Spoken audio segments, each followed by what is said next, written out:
É sem razão, pois, que muitos pretendem hoje em dia, para servir de regra às ações particulares, não se pode encontrar na natureza humana, nem na lei revelada, outra norma absoluta e imutável, senão aquela que se exprime na lei geral da caridade e do respeito pela dignidade humana.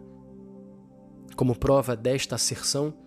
aduzem eles que naquilo que correntemente se designa por normas da lei moral ou preceitos da Sagrada Escritura,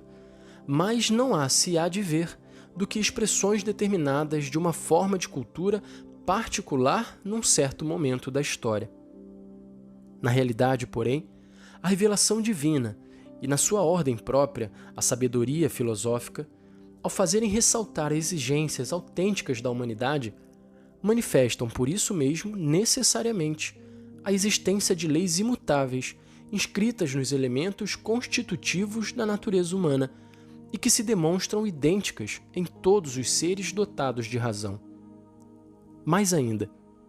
Cristo instituiu a sua Igreja como coluna e sustentáculo da verdade.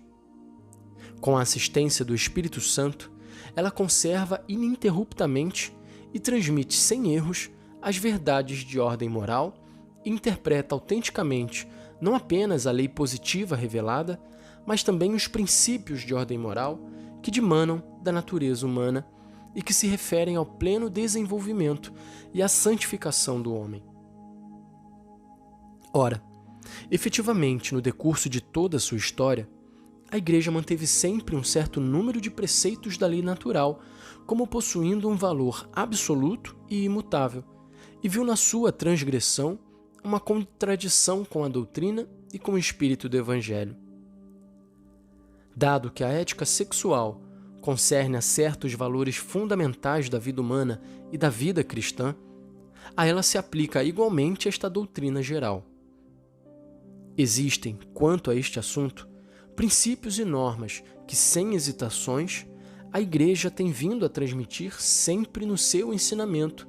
por muitos opostos que lhes tenham podido ser as opiniões e os costumes do mundo. Tais princípios e tais normas não têm, de maneira nenhuma, a sua origem num determinado tipo de cultura,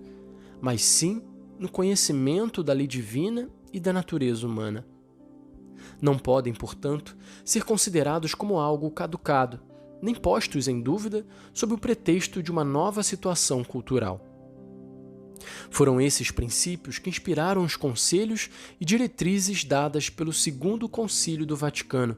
para uma educação e uma organização da vida social que tem em conta a dignidade igual do homem e da mulher, com respeito das suas diferenças. Ao falar da sexualidade humana e do poder gerador do homem, o concílio pôs em relevo que eles superam de modo admirável o que se encontra nos graus inferiores de vida. Depois, aplicou-se o mesmo concílio, particularmente a expor os princípios e critérios que dizem respeito à sexualidade humana no matrimônio e que têm o seu fundamento na finalidade da função específica do mesmo. Ele declara efetivamente, quanto a este ponto, que a bondade moral dos atos próprios da vida conjugal, ordenados em conformidade com a verdadeira dignidade humana, não depende apenas da sinceridade da intenção e da apreciação dos motivos, mas deve determinar-se também por critérios objetivos, assumidos da natureza da pessoa e dos seus atos, critérios que respeitem, num contexto de autêntico amor, o sentido da mútua doação e da procriação humana. Estas últimas palavras resumem com brevidade a doutrina do concílio, mas desenvolvida anteriormente na mesma Constituição, sobre a finalidade do ato sexual e sobre o critério principal da sua moralidade. É o respeito pela sua finalidade que garante a tal ato a própria honestidade. Este mesmo princípio que a Igreja deduz da revelação divina e da sua interpretação autêntica da lei natural, fundamenta também aquela sua doutrina tradicional, segundo a qual o uso da função sexual não tem o seu verdadeiro sentido e a sua retidão moral, senão no matrimônio legítimo.